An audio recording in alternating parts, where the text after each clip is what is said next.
Yeah, let's just go like this. Alright, we're live. What's going on? You good? Oh, we're good. We're actually live now. Okay, exciting. That's correct. How was your day? Yeah, it's good. So, well, I've been made redundant, so I've just been doing applications today. Nice. Congratulations. Thank you. It's my first ever redundancy. How'd it feel? It's alright. I'm pretty chilled out about it, but I think as the weeks go on without a job, I'm probably going to start stressing more. But I've been pretty productive today. Done 15 long applications, maybe even more. But it's just annoying putting in all that effort when it's just that one that you got to find. Sometimes they don't even, the ones when you spend all that time, you do your cover letter, they don't even reply. Yeah. Like, at least send the email saying that you haven't got the job. I know. You know what I mean? It's a little bit frustrating, for sure. Yeah. What about you? How's job searching going for you? Yeah, it's alright. Definitely didn't do 15 applications today, that's for sure. But yeah, it's not going too badly. How did your job let you know? Oh, so it was actually really funny. So this was, okay, it's alright if I don't name the company. This was actually... I mean, no one's listening, so it doesn't matter. So it was a good few months ago. And so it's a call centre. I don't work for the call centre part, but it is a call centre. So, you know, phone lines are open 9 to 5. And we were all working from home at this point as well. So, and everybody was just sat panicked at home because we were getting these like email notifications about this big meeting, and they told us that phone lines are going to close early straight after the meeting, and phone lines have never ever been closed. So everybody was freaking out. So you kind of knew something was up. Yeah. And then, so we have this big meeting, and he basically does this presentation letting us know that the company has been bought out and they are just kind of getting rid of us all. And all of you? Like, literally the entire company is basically a bigger company bought who we're owned by. They didn't know what to do with us, and they decided they didn't really need us. They took the customer book, but they didn't need the staff because they were such a big company anyway. Yeah. They didn't need to keep the staff on. Was it like a private equity company? Because quite a lot of the private equity companies, they do that. They buy what they deem to be. They first assess the company to see whether they think it's like a savable company, and they buy these companies they think have potential but just need like a cash injection, and then they like give it the cash injection, the company, and they basically just try and get it to a more profitable, just add value to the company in a short space of years, and then they'll sell the company on again. Is it one of those that's doing it? I don't know. You don't know? Basically the big company, I'll give an example.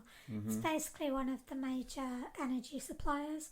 So I don't know if that would fall into private equity. I don't know. No, probably not. It's probably just a big energy company that bought you out, and then unfortunately, yeah. So how long have you had off now? You had like what, 3 weeks, 2 weeks? No, I've been off for a week. Just a week? Yeah, it's been exactly 1 week today. I mean, I'm sure you've told me that. Yeah, you have. Yeah. We have already talked about this. I suppose I've been saying for a while about good to know I'm paying attention, isn't it? Thanks, sorry. But yeah, so anyway, you said you did 15 job applications in a day. Big ones. Well, not majority of them were those long ones where, like, you got to, you know, when it says give specific examples of, for example, show us a time when you've done well in work or something. Yeah. Do you have any, like, psychometric tests or anything like that? Haven't done any psychometric tests. Did, what's the word? Being competent. Competent tests. You said that very competently, didn't you? Yeah. That's impressive, though. And you don't use the library either. No, I just work from home. I can't work from home. As you know, I have to keep running expensive offices. But the other day, I had a fight with a woman in the Bristol library on the phone. Not like an actual fight, but right. Because, you know, the study space in the library still isn't open because it's deemed too dangerous because of COVID. Yeah, all of these private libraries, like all the private university libraries are open and stuff. Yet the council ones still aren't. So think of the people that actually need a library. Like, I'm lucky I can rent an office. Think of the poor people that need this library, that need these spaces to study in, that they're just being denied. Yeah. It's kind of fucked up. It's just adding to the wealth divide that's just Yeah, been definitely. exacerbated massively during the last year with COVID, as I'm sure you've seen. But yeah, Yeah, because you've still got internet at home, so say worst comes to worst, you can work from home. But obviously, some people don't have internet at home, do they? yeah. And it's It's I just think it's life. like a weirdly large proportion of people that don't have internet at home in the north. Wait, let me try find it. Okay. Well, it's all kind of north based. There is, I've heard, there's more of a, in terms of the wealth divide, the more north you go, the wider that gap grows. Yeah, there's a huge. That's why that's why the last election was so crazy. When the Conservatives, they literally won all of those regions that were Up just north. Labour. Yeah, they won these up north regions Right. because of Brexit, and they promised them Right, like yeah, take yeah. back control of our borders and stuff. Yeah, And so you have all these like lifelong Labour supporters, that some of these working class people that were just frustrated, yeah, and yeah, they just wanted to be heard. They felt like they hadn't been heard, which is why yeah. they voted for Brexit. Like, not all of them for that reason, obviously, but a lot of them. Did you find when the whole Brexit thing was happening with voting, did you actually kind of read up on it and research what the policies were for staying in and staying out? Not really. Yeah, Did 'cause you? no, I don't I think didn't. anyone did. No, exactly. I I think. voted. I voted to stay in, but I didn't know. Mhm. Just because I thought, well, it's best that we all just Mhm. stay as we are. And I think that was the case for majority of people voting. There was Mhm. this big Brexit thing that was everywhere. But if you ask people, for example, me and you, what the actual policies were, I don't think not many people knew, and it wasn't widely available either. You know, like when campaigns are coming up to vote for Labour or Conservative, like they put, you know, they're knocking on your door and they post their Mhm. leaflets and stuff through your door. It's got like a really basic breakdown. They didn't even have that No, for no, Brexit. it's true. They just had a bunch of lies. One sec, let me just. It says here 2.7 million adults in the UK don't use internet. That's a ONS 2020 survey. So 95% of households have internet connection. That's still 5%. 5% Right. don't have internet. That's fucking That's weird. that's big percent, That's yeah. kind of weird, isn't 'Cause you it? never hear about. To be fair, my We're like sixth grandparents. richest country in the world and not Yeah, everyone has internet. That's kind of fucked. I'm trying to think who that would be. Like my grandma's 90, she has internet. she She doesn't don't. use it very much, but she Yeah. does. But yeah, back to that Brexit thing. Well, that's why people were so angry with like the Conservative. Remember the bus, like the £350 million a week we can save for the NHS Right. bus. Yeah. Yeah. There's some fucking crazy statistics. Like for example, basically, remember like one of the large reasons why we wanted to vote leave was Yeah. because of the amount of money we give to the EU every Yeah. year.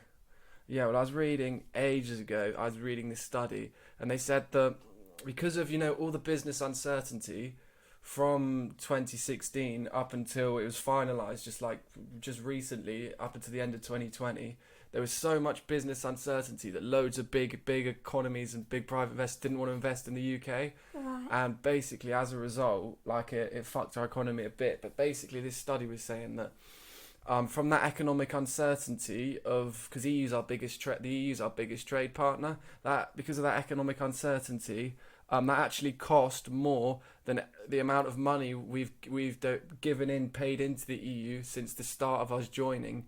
We've lost that much money in the economy in terms of economic damage in just those 4 years, compared to the 40 odd from like 67 or whenever we joined, Right.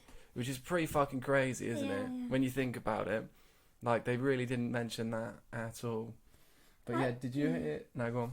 The only thing that I recognise as a direct effect of Brexit, I don't even know if it is, to be honest. You know that whole sugar tax thing. Is that a knockoff effect of Brexit? I don't know whether it's a knockoff effect of Brexit. It might be because of Corona. No, sugar tax. This was before Corona. No, was it before Yeah, Corona, yeah. was it? You know, basically Coke's more expensive. How much is the sugar tax? I don't know. It's about it's like an extra, I don't know, 5-10p. The UK soft drinks industry was introduced. Industry levy was introduced in April 2018 to help motivate manufacturers cut back on sugar in their products. Under this legislation, drinks with more than 8 grams of sugar per 100 millilitres were taxed at 24p per litre. Right, Alright, maybe it's just Coke. Okay, what percent? It's basically any drinks, any sugary drinks. But action on sugars urging. Oh, mandatory. It says 20%. 20% on all confectionery products. Huh. Because you get some of those fruit drinks. They look healthy, but they're actually just full. They're full of fucking sugar. I know. But we do need some sugar tax. We need to address our obesity problem in the UK. Yeah, I don't know too much about the obesity problem. It's a real fucking problem. Yeah. Like when my parents were like shit scared of corona, and what do they reckon corona kills? Like 110,000 a year or something. Right. Basically, cardiovascular diseases. The EU did this study not that long ago, and they reckon that 80% of all cardiovascular deaths are premature and preventable in like Europe and the UK. And guess how many people die in the UK every year from cardiovascular diseases? I have no idea how many. 170,000 people a year. Okay. So if you take that 80%, what's 80% of 100? Like 150,000. There's 150,000 preventable deaths just through good diet and good exercise Right. that we could be stopping every year. Yeah, you never hear a fucking word from any of these politicians about like cardiovascular disease. And you got to stay healthy, stop putting weight on. Because it's sort of like in this country when you get to like, don't know, like late 40s, 50s, it's just acceptable just to get fat. Yeah. Isn't it? But I think in terms of the obese side of it, I'm sure there's a large number of people who have these cardiovascular issues who aren't obese. They may just, have a poor diet. Because there's a lot of people who have poor diets but are skinny or, they're not fat. So I think it can be... Surely not all of these people are just obese. But I'm sure it's not all of them, but like a large majority. It's pretty directly correlated. Right. I think, but yeah, it's kind of crazy when you think of those numbers, isn't it? How many fucking people are dying? It's like hundreds and hundreds and hundreds a day. Yeah, I don't know. They never talk about it. As Haroon sent me the other day though, he was like, do you know why none of these European countries? He sent me this photo of like all of the Europe's health ministers for each country, and they're all just fat as fuck. They all just look like the least healthy people you'll ever see. So it's like these people aren't really going to be coming out saying you've got to lose all this weight if they're just sat there like a bit porky themselves. That's true. But then it's the UK anyway. That's the fattest country in Europe. Yeah, we are. So, it's kind of disgusting. Yeah, I don't know. It's quite gross. I think people don't understand how bad it is for you. Like everyone, like if your mate smokes all the time, people are like, "Come on, mate, try quit." If you like him anyway. Yeah, people that are fat, we're not allowed to be like lose some weight. You're too fat, and then they'll come at you like, "Oh, why are you being such a dick?" Because like, I'm trying to save his life. You know what I mean?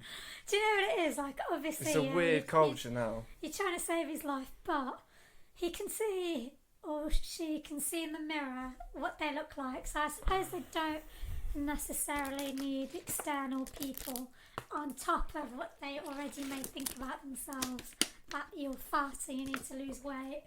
Because I think at the end of the day, I suppose it's really easy for us to, because we're not fat, to say, oh, we could just, lose weight like that. But, maybe it is really, really hard. Maybe they are eating, kind of normal portions, but some people just have that gene, don't they, where... The gene. Apparently some people have the fat gene. Yeah, like a tiny percentage. Yeah. It is like a tiny percentage of it is genetic. But I think, sure, fatties know when they're fat. But I think it's more like, I don't know if they realise how bad for their health it actually is. Yeah, but maybe they just don't care. Yeah, but that's like what you don't care. You're going to die like so many years earlier. Yeah, but obviously I agree. I think, you should keep yourself... Pull your mic in a little bit. Just a little bit. Alright. I think, of course you've got to be like, try and be healthy, but at the end of the day, if somebody doesn't, they're not stupid. Like, if they know that being more healthy can, save them a good few years, but they just don't want to. Do you think they do know though? Well, like how bad it actually knows. is for your health. Does everybody know? I mean, they know it's bad, but I don't think if someone told you like, it's the same as smoking 20 cigarettes a day. I don't know that, but if it was or something, like if they knew it like that, then maybe they'd be like, okay, maybe I won't eat this. Yeah, cheeseburger. that's true. Hmm? I think the issue is even with, for example, smoking, despite smoking 20 cigarettes a day or whatever, there's plenty of people who've lived up to an old age smoking so much. So I think they kind of have the mindset of, no, that's not true, because unfortunately there are living examples, not unfortunately, but like there are no, but it sort of is examples unfortunate in terms of the effects it has yeah, on yeah, some of the people that do Yeah. smoke, but that's more, it's just so closely related to lung cancer. yeah. That kills, like, I think 70,000 people die from smoking in the UK every year, so it's not good. No. For sure, it's not good, but my friend has this, like, he smokes a lot. I like his perspective on it. He was like, oh, by the time I get it, they're going to have a cure for cancer. That's his thinking. It's brave. I like that. Yeah, it's very, brave. very optimistic. I like it. I respect his bravery, you know. It's quite an interesting perspective on it. Yeah. But yeah, back to the Brexit. Did you hear about the Cambridge Analytica scandal? No, Do you not know what they are? Cambridge Analytica. Cambridge Analytica. No. They were this company, and they specialised in Oh, I think I know. Is it like something like affecting the voting? personalised adverts. It affected the voting, and basically, do you remember? I don't know if you got it, but at the time during the election back in 2016, they were working alongside Facebook and the UKIP party group. Farage worked with them, and they Did you ever get on Facebook like a personality test at the time of Brexit? Facebook started delivering these personality tests. I think I stopped using Facebook by then. Yeah, you stopped scrolling. Yeah, stop Saved scrolling. yourself. Go out early. No, that's good. But basically, yeah, the personality tests that are on Facebook, what that was doing, that was through the company Cambridge Analytica, and it was to work out who was like malleable, who was like on the fence between whether they were going to vote Leave and Remain, who was susceptible to manipulation, basically. And the people that they thought that took these tests, they were getting fed like these personalised adverts through their Facebook feed, funded by the company and the UKIP campaign, that were just saying like all kinds of shit. It was literally fake news. It wasn't true that like Turkey's about to join the EU, and there's so many of ISIS terrorists in Turkey, and Turkey are about to join the EU, even though it's like nothing's further from the truth. Turkey are like 50 years away from joining the EU. And this woman, I can't remember her name. She did this really good TED Talks on it. And there was this village in this small town. It was somewhere on the outskirts of Cardiff. And the EU had like built all the roads around it as part of the EU initiative. They built a lot of roads in Wales, and they built this like huge sports facility there as well. Yet the town voted predominantly Leave Europe. And then they did some like investigations, and basically like that was one of the towns where they targeted, the Cambridge Analytica company targeted. Right. And but when you think of the percentages of, it was like 49, 51%? It was literally very, very close. It was literally 1% percentage point in there. Yeah. And the fact that you just had this private company like actively fucking, manipulating the election, which was such an important election. Such an important vote. And even like the worst thing was what they were doing, everything was legal, because this is the problem you have with technology. Like the US and Congress, we're like battling the big tech. Like the legislation is always playing catch up to some of this technology. Right. Therefore, it's just some of these tech companies can just kind of abuse the system a little bit. But yeah, it was really fucked up. What was even more fucked up is I watched a documentary on it, and the software they were using, this Cambridge Analytica company were using, the part of the software package, the UK military used, I think it was 5 or 6 years earlier, and it was actually classed as like a psychological warfare weapon. Oh, wow. Yeah, it was fucking crazy. Wait, let me try to find it. Cambridge Analytica.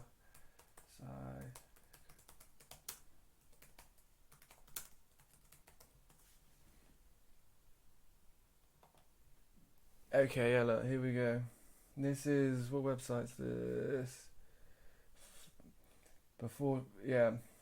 Trump in his campaign back in 2016 used Cambridge Analytica as well. Yeah, that's where I've heard about it from. I think there was this documentary, but I didn't finish all of it, which is about the Cambridge Analytica. I seem to rely on hard. In reality, it says, in reality, some of Cambridge Analytica's political warfare techniques had been quietly battle tested in actual war zones under secret military contacts aimed at fighting terrorism.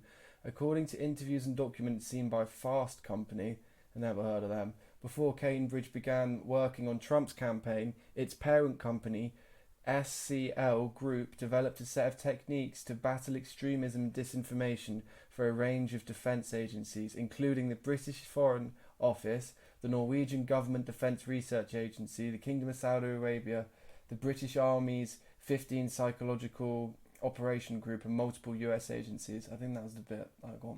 So yeah, it's pretty weird stuff, that, isn't it? Intense. It's pretty weird stuff. And you have to think, yeah, it's the problem with all the technology and the elections and stuff now. It's all cyber warfare these days. Yeah. I don't know, I'm very, even for the millennial age, I hate technology. That's good. I'm not good with it. That's good. I like to go back to writing letters in the post. No, only joking. I wish technology stopped around 2011. I reckon that was alright. Before social media got really big. Yeah, because Facebook was still around, but not everybody had iPhones. Yeah, I think I had a BlackBerry. Back in the day, was it BBM Messenger? Yeah. Everyone was on that. They were posting their BBM codes and stuff, weren't they? That's good though. You don't use it a lot. Yeah, the thing is, I do use it. You do use it. You just hate yourself for it. Yeah. Basically. No. And I do, like, I'm literally on there and I'm like, why am I doing this? But then I'm just bored and there's nothing else to do. But I do wish I need to go back to, rather than when I'm bored picking up my phone, just picking up my book instead. We spoke about this before. I used to read so much when I was younger, and then now, like, I find it so hard to focus. Yeah, the focus. That's why I was amazed when you said, like, oh, you did 15 job applications in one day. I think that's some serious focusing. I know, but so my last day was last week, and then that weekend I just had plans every day. So then from Monday I was like, I'm going to do it. I'm going to smash it out. Monday I did nothing. Tuesday I sorted my CV out, but I also still wanted to do applications, but I didn't do it. Whereas today I was like, no, I'm on it. I set an alarm to wake up early, specifically to just do this. What time's early for you? Well, because I don't have a job. It was 8 o'clock. That's not which bad. Isn't that early, That's all right. It's all right. But yeah, the working world, it's like 6:37. Yeah. Boom. Were you on Modafinil when you did those 15? Oh, no. Do you know what that is, Modafinil? Just Tetley. It's like a study drug. Right. And people... Sounds like you're saying daffodil. No, Modafinil. It's like Modafinil. Modafail or some shit. I don't know. I can't spell. But basically, this study drug, people used to take it at uni when, like, you know, when you're fucked, you got an essay due, and you've left it till like the last minute. You got like 2,000 words to do in 24 hours on something. Yeah.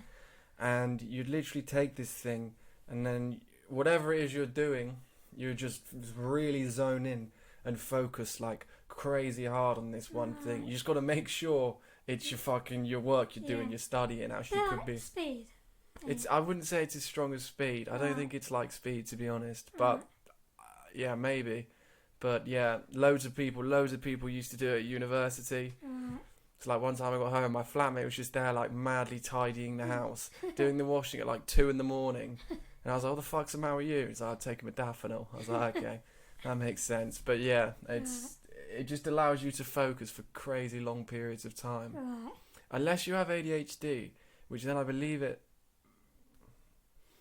I know, that's the other way around. I think that's people that do... I don't know, I can't remember. My friend was telling me if you have ADHD, certain drugs that...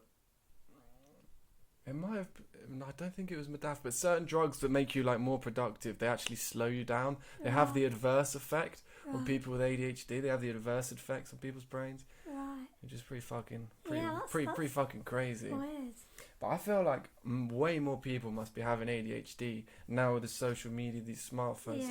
If I'm on Instagram, on like this, you know, when you just scroll through your Explorer page, whatever it's called, Every video is like 3-4 seconds. You like Yeah. you do a 10-minute scrolling session, and you're like, what the fuck did I just look at? You looked at like Yeah. 200 different things, 300 different things. Like, I can't be good for us just getting just fucking our brains send that much information. I have thought, like, I reckon being a parent for kids who are growing up with iPads and phones and stuff, it's going to be weird because you yourself aren't used to, you can't kind of do what your parents did because it's a completely different ball game in that the kids nowadays, their focus and their mindset is going to be completely different, I reckon. It's scary. Within like 10 seconds, they can get like beheading videos on the internet. They can watch like 10 people gangbang porn. Like, it's fucking crazy. Like, there's some crazy. You literally see like these war clips of like these like trucks getting blown up with people in it and stuff. Do you ever watch those clips? I try not to. I saw one of them by accident. I think it was in Syria a couple of years ago. And this guy was like, I don't know whether it was live streaming. I don't know how the fuck it got on the internet. And the truck behind him literally gets hit by this missile. Like a couple trucks behind him. I think it was these, some fighters in Syria. But there's all kinds of fuck. That's just on the legitimate internet as well. The dark web's even worse. You ever been on the dark web? Have I been on? No, I haven't been on the dark web. Have you, Harry? Yeah, neither have I. So anyway, moving on. But no, we learnt about it though at uni, and you can literally, like with cryptocurrencies, you can buy handguns. You can just buy all kinds of, like, you can literally buy like kilos of cocaine on the dark web through various different methods. Because a lot of criminals are switching to it now. It's kind of fucked when you think about it. I've really never understood how the dark web can't be policed. Yeah. It just goes beyond my... Well, that's the thing. It sort of can be. It's like semi-safe, but every so often, like these sites that sell drugs or weapons, every so often the FBI will manage to fucking crack down on it and just pull it down. I think like the German police intelligence unit took down one of these websites. It was like Dream Market website that sold like drugs and stuff. So they can every so often they can take these websites down. Right. But yeah, it's because people use like a VPN blocker, so it disguises their VPN, and then they use Tor. Have you heard of Tor? No. You haven't heard of Tor? No. It's like, you know Julian Assange? No? And like WikiLeaks?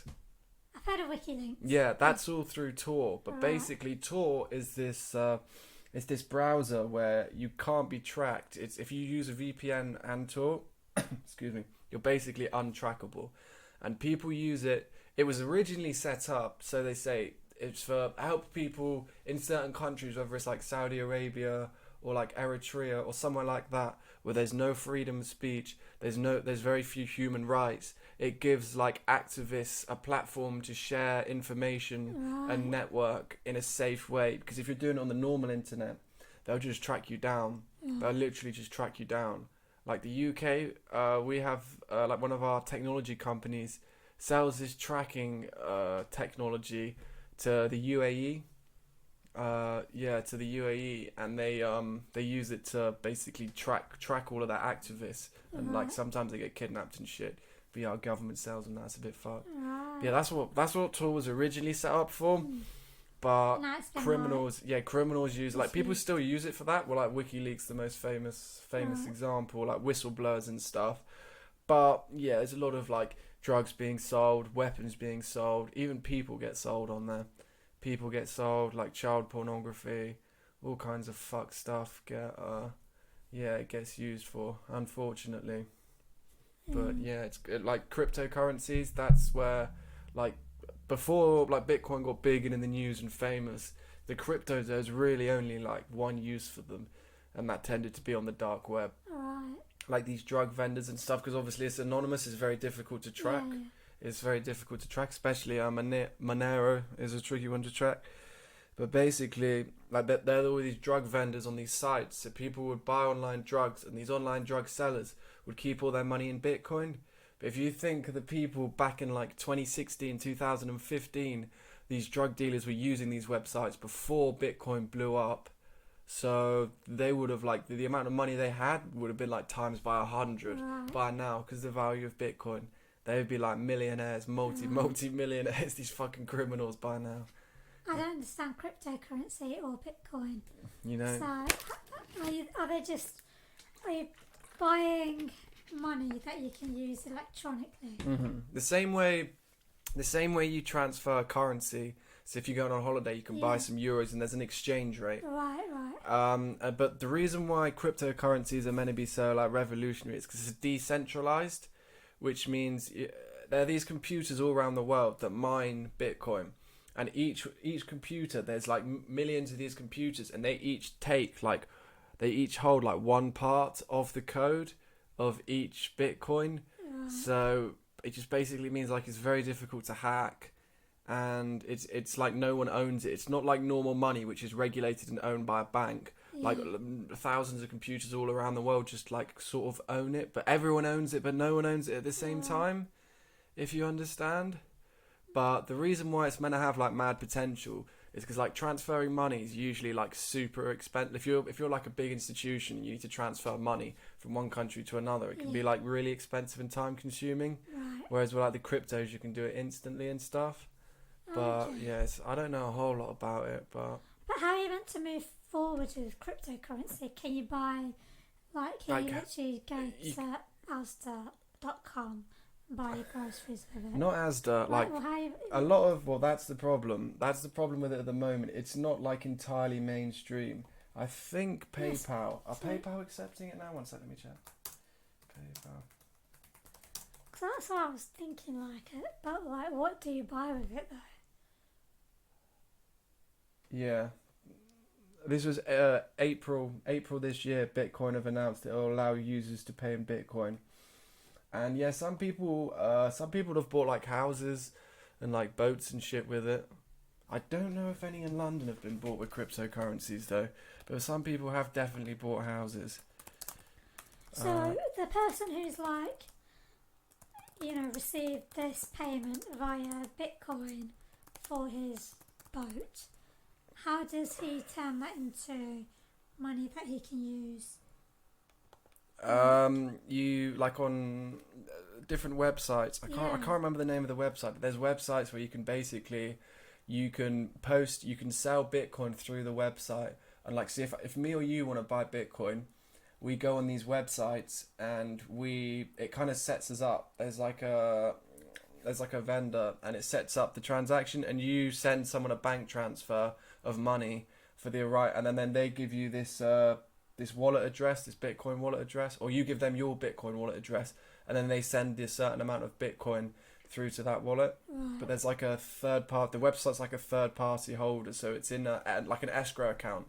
So it gets held in escrow first until you confirm you've got it, and then it gets released. Right. So holy fuck! Look at this. A Notting Hill mansion is about to go on the market for £17 million, but whoever buys it will have to pay in Bitcoin. For those familiar with crypto conversations, that's currently 5,000 Bitcoin. The 6-story mansion near Portobello Road, West London, is believed to be the first property in London. Oh, that was October 2016. Oh, they must have bought more since then. You can now... No way. There's a new one. This is April 2015. London's most expensive residence, a penthouse apartment in One Hyde Park, is being sold for $240 million, and you can buy it with Bitcoin or Ethereum. That's mental. But when was that? Bitcoin, since April, Bitcoin's like halved in price. Right. So I'm just trying to work it out. Yeah, so if you bought back in April, the owner of that house would have got like X number of Bitcoin, but the value of Bitcoin's half, so he would have lost $120 million. Oh gosh. Fucking hell. Hopefully he didn't... Well, I don't really give a fuck. Rich person, but you know what I mean? Yeah. So imagine if he accepted Bitcoin and how it's just halved in value. That's the problem with them though, is it's super volatile, the currencies. Oh, I remember what I was going to talk about. What? The price of oil. Have you seen oil at the minute? It's at like $75 a barrel or something. Is that cheap or?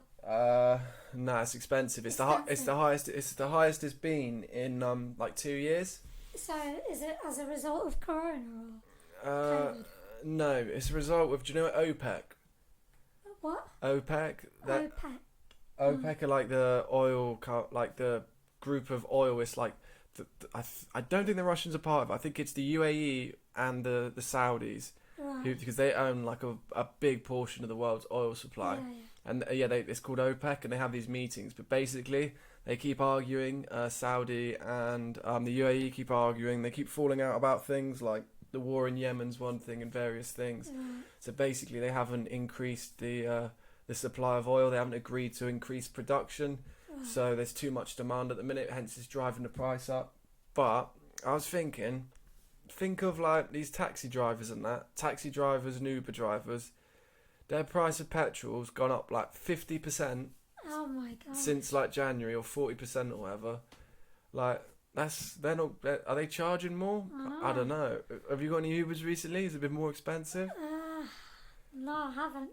But do you know what? Because I moved to Bristol in January, Ubers to me are just more expensive now. Because I lived in Wolverhampton, where everything's cheaper. Even Ubers are cheaper. Yeah, even Ubers, because over there they don't have like a starting price, whereas here they have like a minimum cap. And then Okay, it pops on top. Whereas Oh, they shit. don't have that in Wolverhampton. That's interesting. So it's already more expensive here.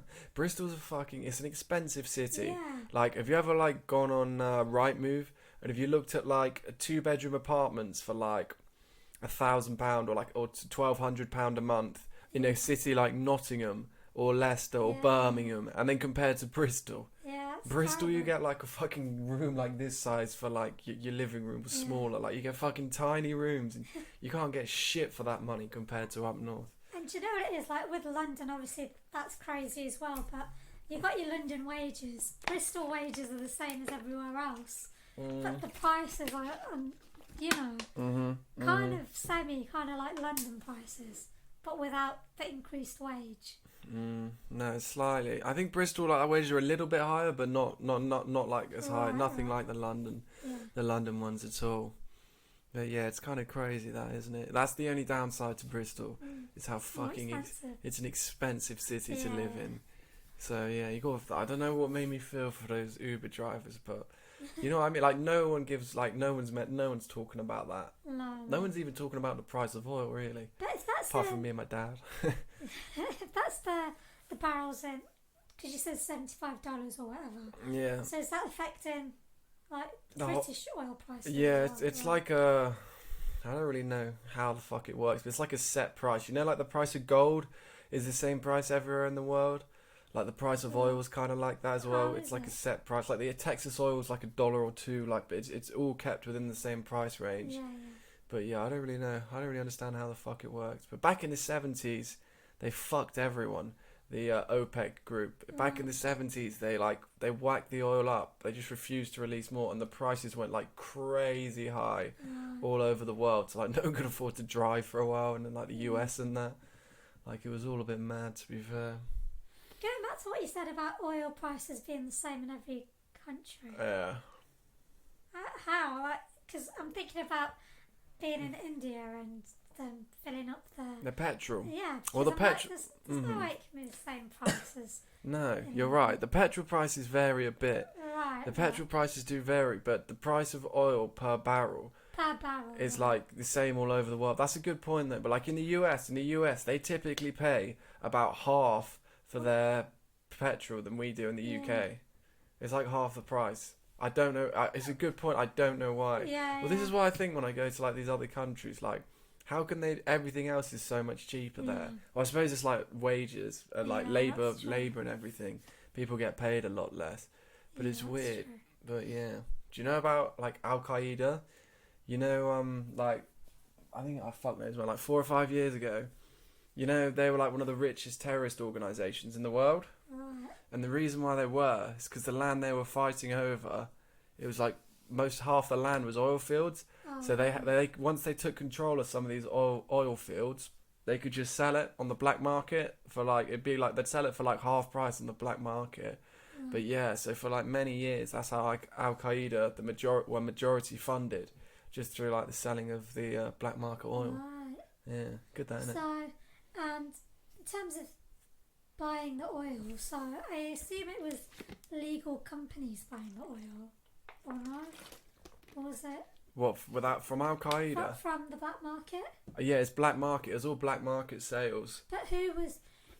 Would it have been illegal companies buying oil from the black market, or would they have been legal companies?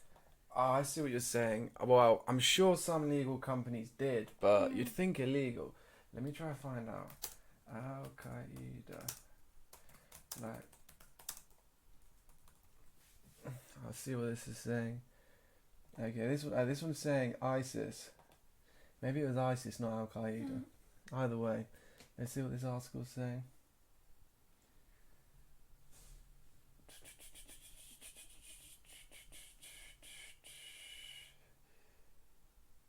Do you ever clear your search history after searching stuff like this? No, there's way more fucked up shit I search. No, I'm joking. This is a Huffington Post. That's sort of legit. U.S. intelligence officials revealed last week that Islamic State groups is making millions every day from illicit trade in oil. How did the group get to this point? ISIS and other extremist groups first took over oil assets in Syria during the past 3 years of conflict there. When was this though? What date is this? This is 2014. So back between 2011 and 2014. What did I say, 5 years ago? No, I was a little bit off. Oh, so back then ISIS controlled 60% of Syria's oil production. So 200,000 barrels a day ISIS had control of.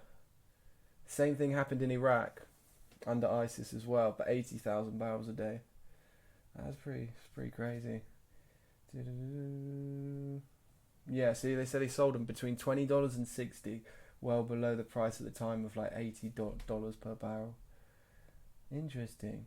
Fucking hell. It says here there are 8 million people living in ISIS territory at the time. And I think, so from what it's saying here, their first customer base was just the people that they controlled the area of. So they were kind of like a government selling the people that were living in the area they controlled their oil. How they refined it? Okay. Apparently Turkey, they were using oil refineries in Turkey. That's good, isn't it? Not the best look for Turkey. It's very hard to control the 746-mile long border. Yeah, it's weird that, isn't it? ISIS. It's making big money from oil. I was close with Al Qaeda, but not really. But where are we at? 42 minutes. Anything else you want to say?